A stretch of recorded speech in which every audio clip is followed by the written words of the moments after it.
আসসালামু আলাইকুম dear viewers, একটা ভিডিওতে আপনাদের সবাইকে স্বাগতম। ভিডিওর শুরুতে দেখাচ্ছি আপনাদেরকে এক পিস স্প্যাঞ্জেল সোয়ালোর বেবি, যার মাথায় আমরা হলুদের গুঁড়া দিলাম।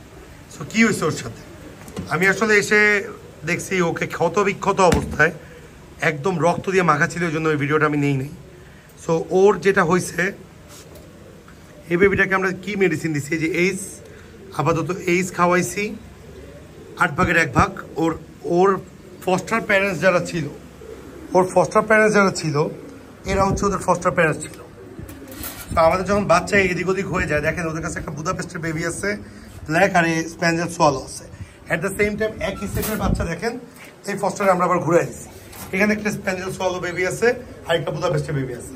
এই বুদাপেস্ট এবং ওই বুদাপেস্টটা এক সেটের বাচ্চা, এবং এই সোয়ালোটা আর এই সোয়ালোটা এক সেটের বাচ্চা। সো দেখেন ওর প্যারেন্টস এতটা অ্যাগ্রেসিভ হয়ে গেছে, ডিমে আছে ওরা, আবার ওকে পুরো ভস্কায় ফেলাইছে। ওরে ঠোকর দিতে ওর চান্দির মাংস উঠায় ফেলাইছে। সেটা খুবই স্যাডনেস। এই কবুতরটা অনেক কষ্টে ছিল। আমি লফটে আসার সাথে সাথে যখন দেখছি ওকে, আমি বের করে ওকে টিস্যু দিয়ে আগে ব্লাডটা মুছছি। দেন আমরা যেটা করছি, হলুদের গুঁড়া দিয়ে ওকে 8 ভাগের 1 ভাগ নাপা এক্সট্রা অথবা এইচ প্লাস যেটাই থাকে আপনারা ব্যথার ওষুধ ওটা অবশ্যই খাওয়াবেন, কারণ ও একটা বোবা প্রাণী, অনেক কষ্টে থাকবে। এইটা হয়তো এক্সপ্রেস করতে পারবে না। ওষুধটা খাওয়াই দিলে ও ব্যথাটা থেকে রিলিফ হবে। সো এই সমস্ত প্রবলেমস আমরা প্রতিনিয়ত ফেস করি। প্রতিনিয়ত দেখা যাচ্ছে এই যে ফস্টার পেয়ার এখানে জোড়া বাচ্চা খাওয়াইতেছে, ফট করে দেখা যাবে কি হবে, ও নিজেই ওকে আবার চান্দি ছিল একটু বড় হইলে, ওকে না পছন্দ হইলে। সো এগুলো আমরা ফেস করি, এবং এগুলো থেকে আমরা অলওয়েজ চেষ্টা করি যে কীভাবে গেট ফিট করবো। সো এরকম ছোট্ট একটা এক্সপিরিয়েন্স, চান্দি ছিল এক্সপিরিয়েন্স আপনাদের সাথে আমি শেয়ার করলাম। এই বেবিটা হয়তো ঠিক হয়ে যাবে, হয়তো 2 ঘন্টা পর আসলে বেবিটা ওকে মেরে ফেলতো।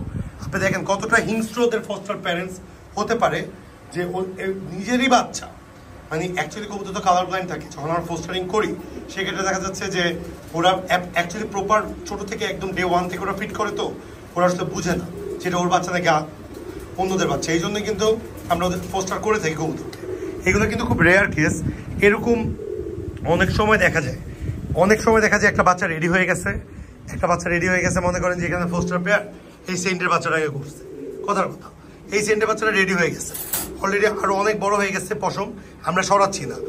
ওরা যখন আবার ডিম পারবে তখন এরকম নর্মালি হয় যে ওরা আবার ডিম পেরে এই বাচ্চাটাকে ঠোকর দিয়ে বের করে দিবে। বাট দেখেন এখানে কিন্তু মানে এই বাচ্চা রেডিও হয়নি, অনেক ছোট বাচ্চা। সো এরকম অনাকাঙ্ক্ষিত ঘটনা অনেক সময় হয়ে থাকে। সো অলওয়েজ প্রিপেয়ার থাকবেন এগুলোর জন্য। আমাদের ভিডিও থেকে যদি কিছু শিখতে পারেন, do subscribe our YouTube channel, Facebook page এবং গ্রুপের লিঙ্ক ডিসক্রিপশন বক্সে আছে। লাইক ফলো শেয়ার করে অলওয়েজ পাশে থাকবেন, এবং যদি এই বাচ্চাটা আমাদের এখানে বড় হয় আপনারা অবশ্যই দেখতে পারবেন ওদের আপডেট। সবাই দোয়া করবেন, ভালো থাকবেন।